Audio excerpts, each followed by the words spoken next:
Hello friends. So in this video we are going to see about the next important component of newborn care. Is termed as essential newborn care, or in short it is called ENC. So it is a part of care of normal newborn. It is divided into two as we discussed in the previous video. One is immediate newborn care and second one is essential newborn care. So in this we are going to see very particularly about essential newborn care. So before that you should understand what is the meaning of healthy newborn. So healthy newborn is considered when the baby is born at term between 38 to 42 weeks, and the baby should have average birth weight that is mentioned for, that is 2.7 to 4.2, somewhere the average range it is for the Indian babies, and the cry of the baby immediately after birth, because crying baby is a healthy baby, so that is also a mandatory criteria for the healthy newborn. And the baby establishes independent rhythmic respiration naturally and spontaneously without any stimulations. That's why it is called independent rhythmic respiration, and it quickly adapts to the changed environment. So if these criteria are fulfilled by the newborn, then we can term the baby as a healthy newborn.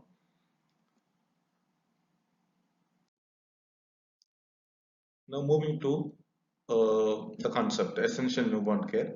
So it is a care that every newborn baby needs regardless of where it is born or its size.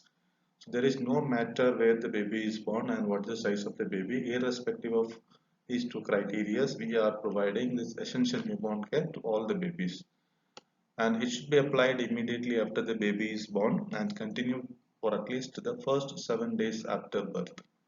Because in order to prevent the health issues in future, we have to take care of the baby in terms of essential newborn care. We have to apply all the necessary care aspects. It should be provided to his newborn without any delay.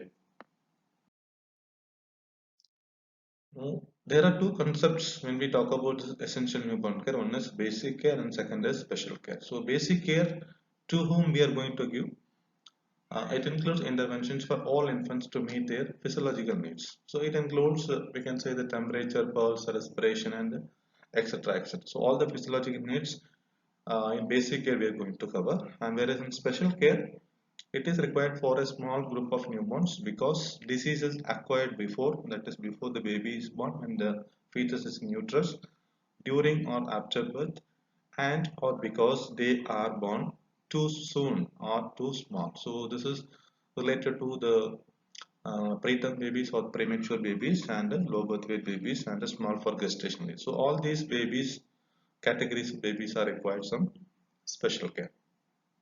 So this is a concept of providing essential newborn care. Under two category we are classifying the children's. Basic care is required when the baby is born without any health issues, and the special care which is required for a very small number of children where they are born with some kind of health issues.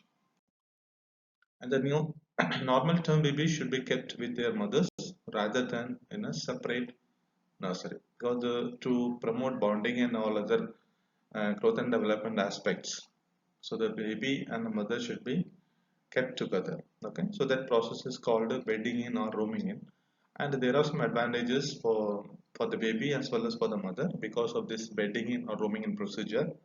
One is it promotes better emotional bondage, which means attachment between the mother and the baby, and it prevents cross infection in the hospitals and establishes breastfeeding easily. So these three are the major advantages for the baby as well as the mother if we provide facilities for roaming in or bedding in procedure.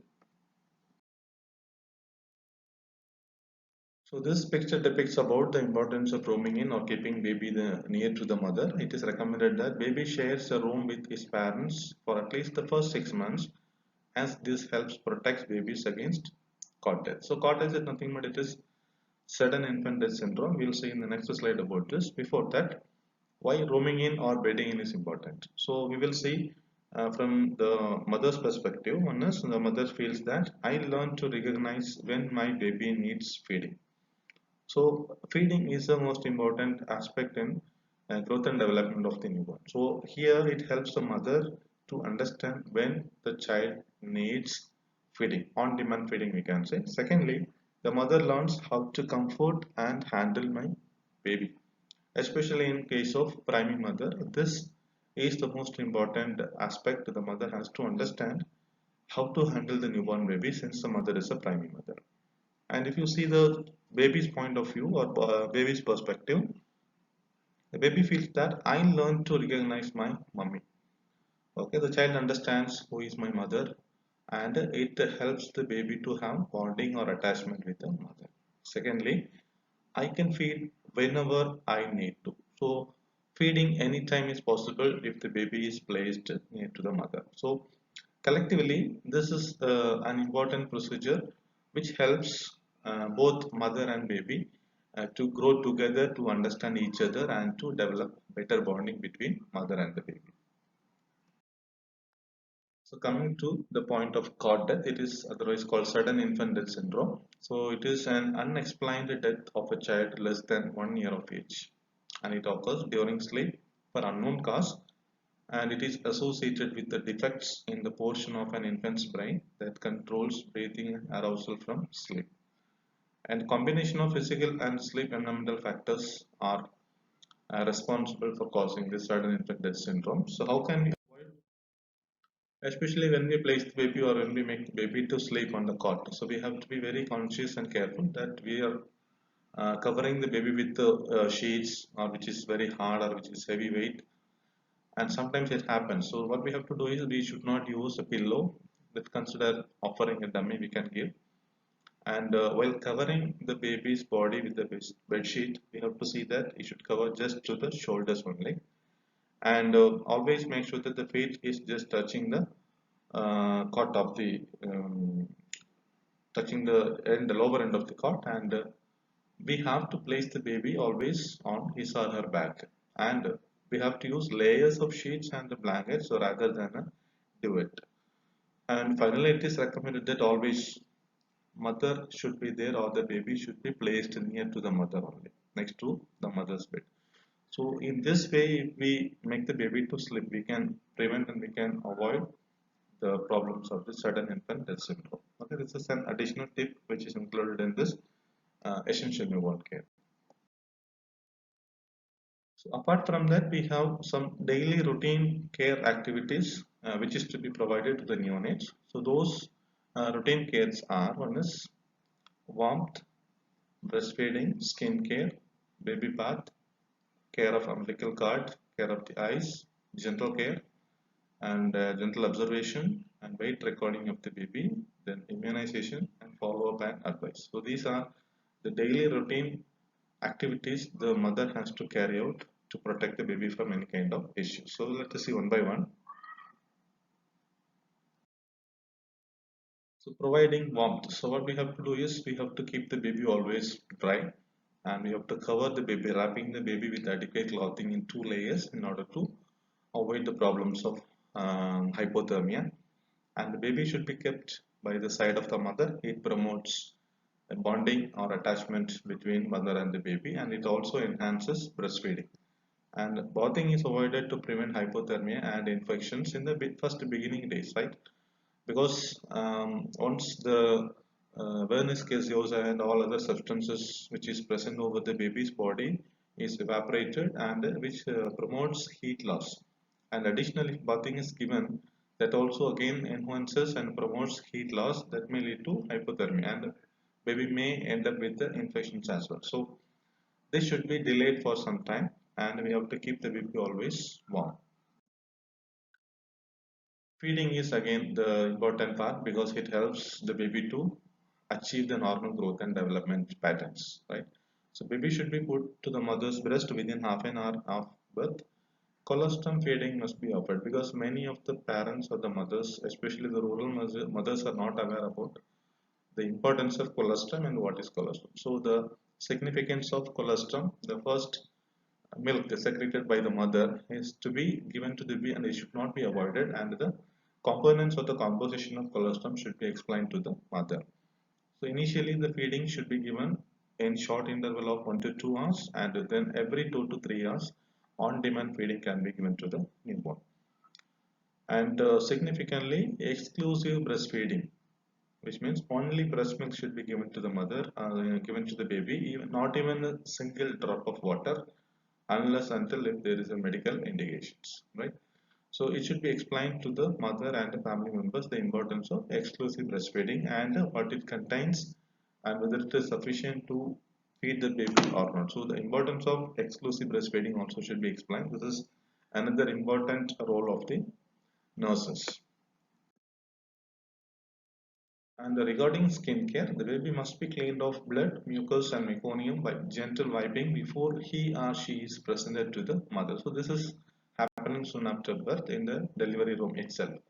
No bath, especially deep bath, should be given till the umbilical cord has fallen off. Again, there's um, a role that the hypothermia may happen in the children if we proceed for this bathing process. And no vigorous attempts should be made to remove the vernix caseosa as it provides protection to the delicate skin because it disappears on its own without any manual attempt. So we should not try to remove it because it has a significant role in protecting the skin of the baby.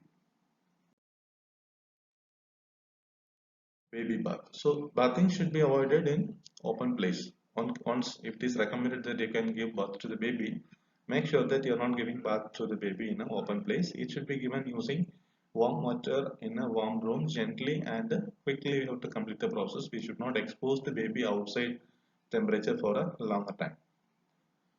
And for bathing purpose, we can use olive oil or coconut oil can be allowed after 3 to 4 weeks of age, right? Because oil massage improves circulation and muscle tone.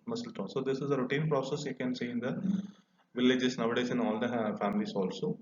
The grandparents used to give this oil massage to the children, right from the head to the foot. They apply oil and they give gentle massage to the children. So during winter months, the baby should have sponge bath rather than deep bath to avoid cold stress or hypothermia. So we have to see the weather changes also and the climatical variations we have to keep in mind while giving bath to the baby. Accordingly, we have to manage the condition. Regarding care of the umbilical cord, and right after birth, it is cut already about 2 to 3 centimeter from the navel with the aseptic precautions during delivery, and we have to see that whether the umbilical cord is still there or it is fallen, right? We have to see, and no dressing should be applied and the cord should be kept open and dry because there is a process called applying cow dung over the umbilical cord because for the fast healing. So this is one of the practice in rural areas that has to be avoided and the mother should be advised and educated, and the cord must be inspected for bleeding and signs of infection. Additionally, the mother should be informed that they have to inspect the umbilical area and they have to look for any color changes or any discharges or any bleeding related thing that they have to see, and if any signs of infection that has to be informed immediately.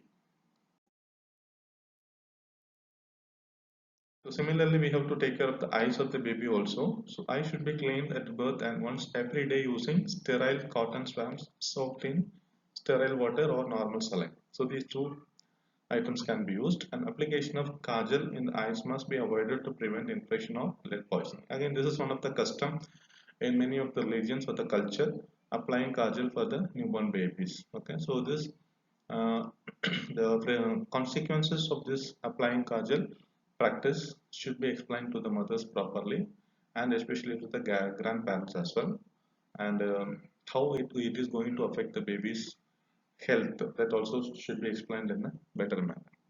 Then eye should be observed for redness, sticky discharge or excessive tearing because chemical conjunctivitis or ophthalmia neonatorum is expected in the babies in case if the mother is having some diseases, and through this the disease and the problem can be transmitted through the birth canal. So we have to look for any sticky eyes or presence of this discharge in the baby's eyes that has to be noticed, and also excessive tearing, right? This also has to be noted because by birth the child does not have any tearing process. Tear is absent in the normal newborn.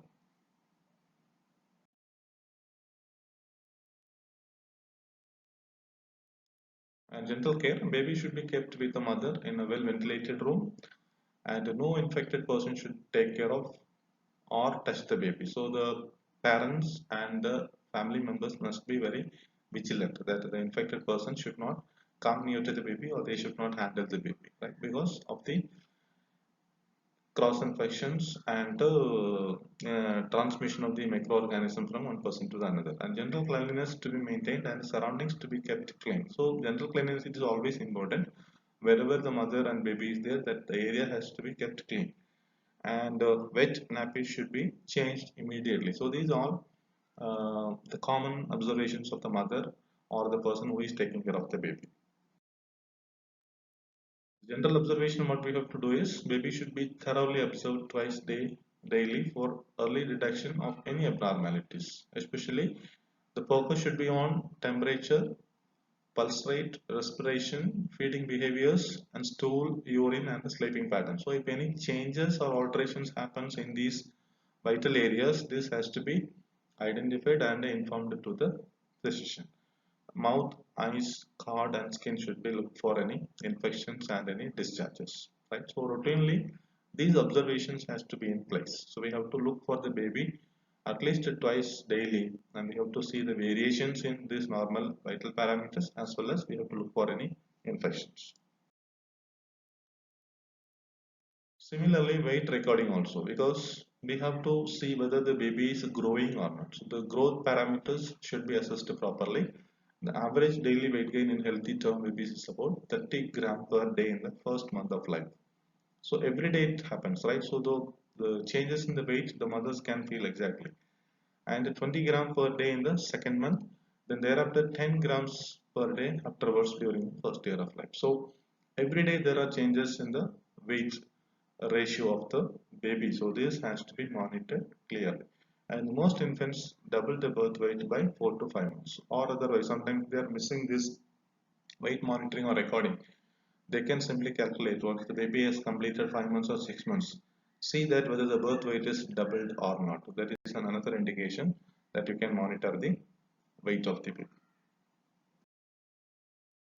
Then regarding immunization, so in institutional delivery, all the neonates will be immunized because that is the responsibility of the institutions where the deliveries are conducted in hospital. They will be giving BCG vaccine, OPV, and hepatitis B vaccine can be given. But the mother has to be sensitized and regarding the immunization schedule, national immunization schedule, and the mother has to follow the schedule accordingly. This and pre and post administration of this immunization or vaccines, the problems the baby going to face, either it is fever or swelling or something redness. So all these aspects has to be explained properly to the mother, and how to manage those minor ailments after immunization also has to be explained very clearly to the mother in order to minimize the panic. And finally, follow up and advice. So each infant should be followed up at least once every month for first 3 months, and subsequently 3 months interval till 1 year of age. So this follow up is mainly important because we have to see the assessment of growth and development, whether it is happening on time or according to appropriate to age and appropriate to uh, the weight and height. This is happening or not. And secondly, we can identify the disorders early stage, and we can go for the management of some of the health issues, and we can educate the parents, and we can prevent the childhood illnesses also. So for these three important aspects, it is mandatory that they have to come for the follow-up and advice, right? So it is happening at least once every month for first 3 months. Then after that 3 months interval they can take, and they can go for the follow-up advice. Okay, so which will help the mother to avoid many kind of childhood illnesses, and especially mother gain knowledge about growth and development aspects of the newborn, so they can keep on tracking their children, how they are growing and how they are developing, right? So this is all about essential newborn care. Thank you for patient listening.